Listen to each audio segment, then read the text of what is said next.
विमल बहुत परेशान था। उसे समझ में नहीं आ रहा था कि वो इस परिस्थिति से कैसे निपटे। वो अपनी माँ को बहुत चाहता था, किंतु उसकी पत्नी और बच्चे उसकी माँ से बहुत दूर भागते थे, क्योंकि उसकी माँ की एक आँख नहीं थी, साथ ही उसकी कमर भी 90 अंश पर झुकी थी। वैसे वह अपना काम सब खुद कर लेती है, किंतु फिर भी वो उसकी पत्नी और बच्चों के लिए हमेशा खटकती है। दादी, आप ऊपर के कमरे में जाओ, मेरे दोस्त आ रहे हैं, विमल के बेटे अखिल ने बड़े बेरुखी से कहा। पर बेटा, मैं तो यहाँ बहुत दूर बैठी हूँ, विमल की माँ ने बहुत प्यार से कहा। नहीं, आप उनके सामने मत रहो, वो मुझे चिढ़ाते हैं, अखिल ने ज़ोर से डांटते हुए कहा।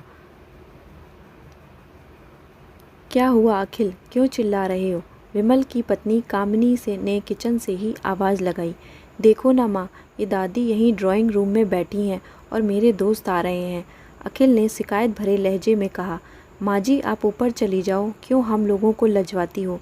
कामिनी ने बेटे का पक्ष लेते हुए कहा। बेचारी सरस्वती चुपचाप उठकर जीने के सहारे ऊपर जाने लगी। कमर झुकी होने के कारण उन्हें ऊपर चढ़ने में बहुत परेशानी हो रही थी, किंतु वो पूरी ताकत से ऊपर के एक अकेले कोने वाले कमरे में जाकर बैठ गई। विमल बाजू के कमरे से सब सुन रहा था। उसे कष्ट हो रहा था कि उसकी माँ को अपमानित होना पड़ रहा है, किंतु वो असहाय था। अगर वो कुछ कहता है तो पत्नी और बच्चे उसका विरोध करने लगते हैं।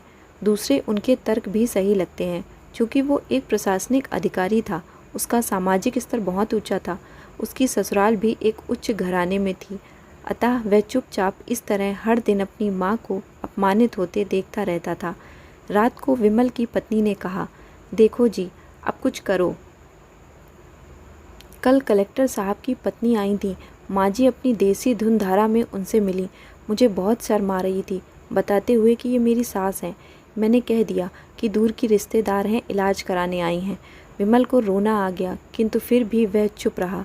उसे समझ में नहीं आ रहा था कि वो क्या करे। अपने बेटे की मन स्थिति को सरस्वती अच्छी तरह से जानती थी और बेटे को कोई कष्ट ना हो, इसलिए वो हर बात को चुपचाप सह लेती थी। विमल बहुत उदास रहने लगा। एक तरफ परिवार और सामाजिक स्तर पर जीने की प्रतिबद्धता थी, तो दूसरी ओर माँ। आखिर माँ से अपने बेटे की यह हालत नहीं देखी गई। एक दिन उसने अपने बेटे से कहा, विमल, बहुत दिन हो गए हैं, मैं अपने गांव जाना चाहती हूँ, मुझे वहाँ पहुँचा दो, मेरा यहाँ मन नहीं लग रहा है। किंतु माँ, वहाँ तो कोई नहीं है, तुम्हारी देखभाल कौन करेगा? विमल ने आश्चर्य से पूछा। अरे सब गांव वाले तो हैं, और वो तुम्हारे मामा जी तो उसी गांव में रहते हैं, और फिर हम सारी व्यवस्थाएं कर आएंगे ना। कामिनी को तो जैसे मन की मुराद मिल गई हो। हाँ बेटा, बहू सही कह रही है, सरस्वती ने लंबी सांस लेते हुए कहा। विमल जानता था कि गांव में माँ की देखभाल करने वाला कोई नहीं है, लेकिन अपनी पत्नी की जिद के कारण वह अपनी माँ को गांव छोड़ने पर विवश हो गया। माँ को गांव छोड़कर आते वक्त उसे रोना आ रहा था तथा अपनी बेबसी पर गुस्सा भी आ रहा था, किंतु परिवार, पत्नी और समाज ने उसके इन मनोभावों को दबा दिया और वह सुकून सा महसूस करने लगा। कुछ दिनों के बाद उसके चाचा, जो अमेरिका में रहते थे, आने वाले थे। जब विमल बहुत छोटा था, उसके पिता जीवित थे, तब वो भारत आए थे और उसके बाद वो अब भारत आने वाले थे। पूरा परिवार और आस पड़ोस बहुत उत्साहित था। अमेरिका से विमल के डॉक्टर चाचा आ रहे थे।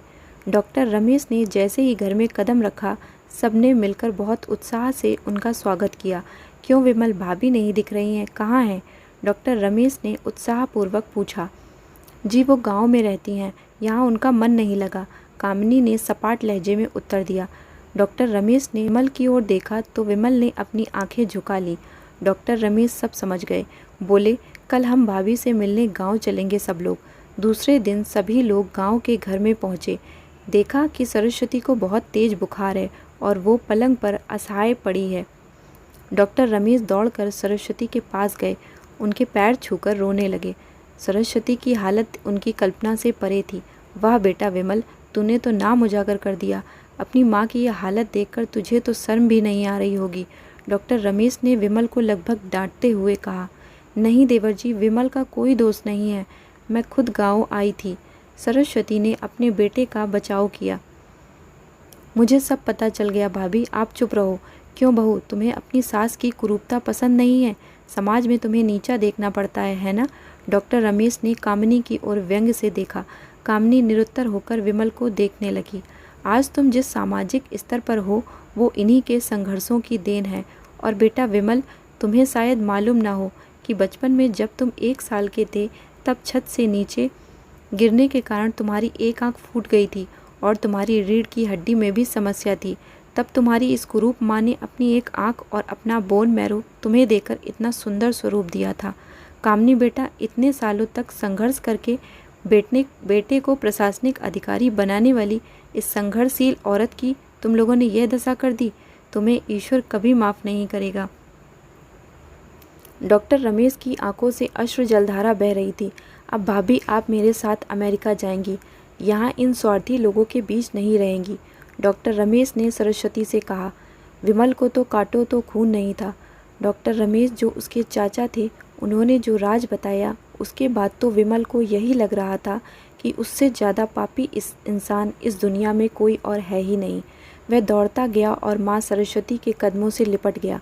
माँ, मेरा अपराध अक्षम्य है। मैं जानबूझकर चुप्पी साधे रहा, आपका अपमान करवाता रहा। अब सिर्फ आप ही हो उस घर में मेरे साथ रहेंगी और कोई नहीं। विमल ने आग्नेय दृष्टि से अपनी पत्नी और बच्चों को देखा। कामिनी को भी बहुत पश्चाताप हो रहा था, किंतु उसकी हिम्मत नहीं हो रही थी कि वो सरस्वती से आंख मिलाए। सरस्वती ने कामिनी की मन स्थिति को समझकर उसको पुचकारते हुए अपने पास बुलाया और विमल को डांटते हुए कहा, खबरदार, जो मेरी बहू को मुझसे अलग करने की कोशिश की तो तुझे ही घर से बाहर निकाल दूंगी। कामिनी और बच्चों ने सरस्वती के पैर पड़ते हुए अपने व्यवहार पर माफ़ी मांगी और माँ के हृदय ने सबको माफ़ कर दिया।